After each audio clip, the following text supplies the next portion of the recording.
To this day, millions of Americans believe we invaded Iraq because of 9/11. A recent poll showed 33% still believe there was some interconnection between Saddam Hussein and the nightmares here and in Washington and in Pennsylvania.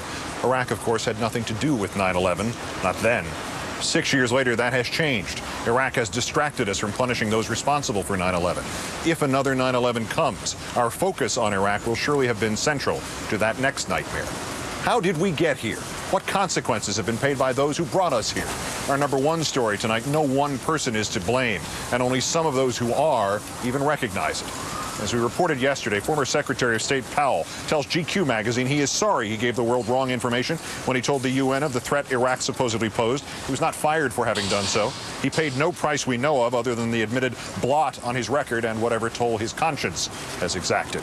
Unrepentant, however, is former Defense Secretary Donald Rumsfeld, also talking to GQ magazine, saying he does not lose sleep over the war, declining to apologize for it, despite pushing for it, despite using 9/11, the day after 9/11, for his own benefit to pursue his goal of bombing Iraq.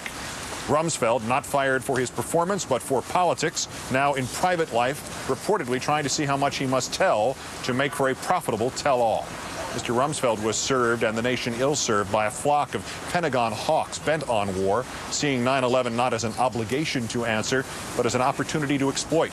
Deputy Secretary Paul Wolfowitz, who also tied Iraq to 9/11, who ridiculed warnings that we needed more troops to invade Iraq, not fired, named head of the World Bank until resigning in disgrace. Defense Policy Board Chairman Richard Pearl, not fired, forced to retire not for pushing the war, but for having allegedly profited off of it. Undersecretary Douglas Feith, who cherry-picked anti-Iraq intel, not fired, despite a Pentagon report later refuting Feith's claim that Iraq and al-Qaeda were in league. And as you go higher in the administration, your reward for being wrong about this war grows proportionately. Deputy National Security Advisor Stephen Hadley, responsible for the 16-word lie about Iraqi pursuit of yellow cake from Niger, not fired, promoted to National Security Advisor. His boss, Condoleezza Rice, who threatened us with mushroom clouds, not fired, promoted to America's chief diplomat, Secretary of State. CIA Director George Tenet, who called the case for war a slam dunk, not fired, given the Presidential Medal of Freedom. And within the president's circle of advisors marketing the war, Andy Card and Dan Bartlett, neither fired. Card retired, Bartlett promoted, then retired. Karen Hughes, not fired, promoted stunningly to the task of winning hearts and minds in the Muslim world. But let us go higher still. Vice President Dick Cheney, creator of his cherry-picking intel apparatus, gave its poisoned fruit to the media and then fed the lie to us on national television, even after truth and shame rendered its mendaciousness manifest. He continues to do so to this day. Not fired. Cheney's aide, Louis Libby, came closest of all to suffering genuine consequences. Convicted of covering up Mr. Cheney's role in sliming the critics of the war, his consequences nullified at the very last minute when the president commuted his prison sentence, ensuring that no one in his circle, least of all him, paid any price for selling us the lie of Iraq, for failing to punish the bombing of the USS Cole, for neglecting the warnings pre-9/11, for turning back at Tora Bora, for ultimately ensuring that while the rest of the world suffers painful, deadly consequences for his action, only he does not. Only he and one other, Osama bin Laden, the mastermind of 9/11, his reach and recruiting, all benefiting from Mr. Bush's war.